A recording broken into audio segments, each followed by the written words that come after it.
20-some riders have gathered at Waihi Rugby Club, ready for a ride into the Golden Valley.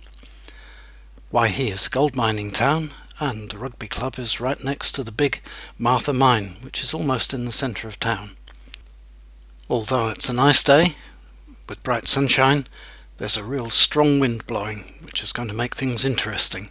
This is Barry that we're just going past. We call him Barry Battery, or sometimes Battery Barry. You'll see why shortly. As we leave town, there are some gentle downhills and uphills. We get onto an uphill bit and there's Battery Barry disappearing into the distance. On our left here is Keith, the leader of our ride today, making sure we all go the right way at this junction. Nice downhill slope with Max up to a good speed already.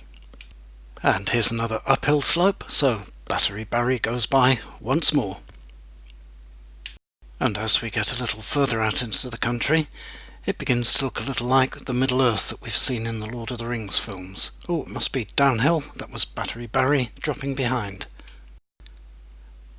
And not everybody gets a day off today. There's the mower hard at work in his big tractor.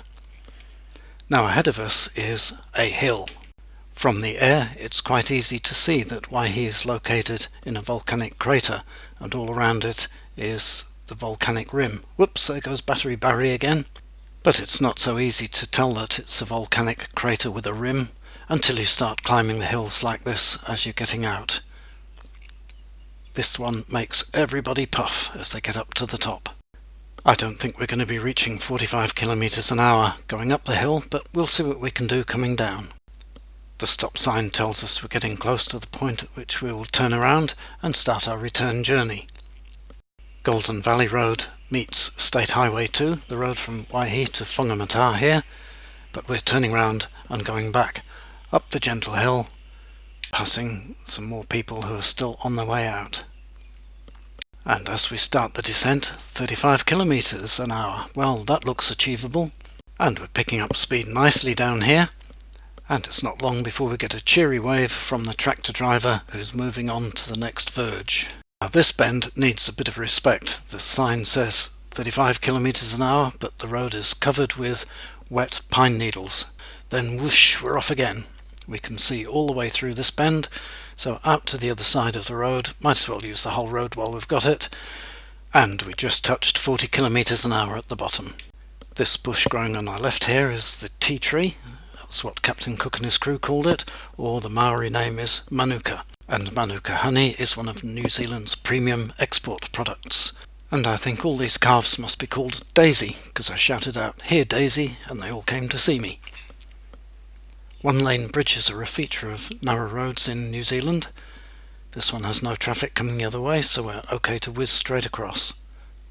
On the way back along this flat road, we've been plugging into the wind and going up this hill, which isn't all that steep. We can really feel the wind whipping down the top and slowing us down. This shop on the left here is interesting.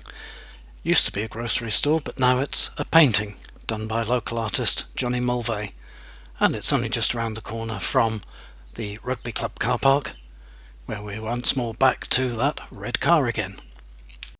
But it's not over till it's over, and today we go to the Tea Tree Cafe. Captain Cook's crew called it the Tea Tree because they made a fine cup of tea out of the leaves.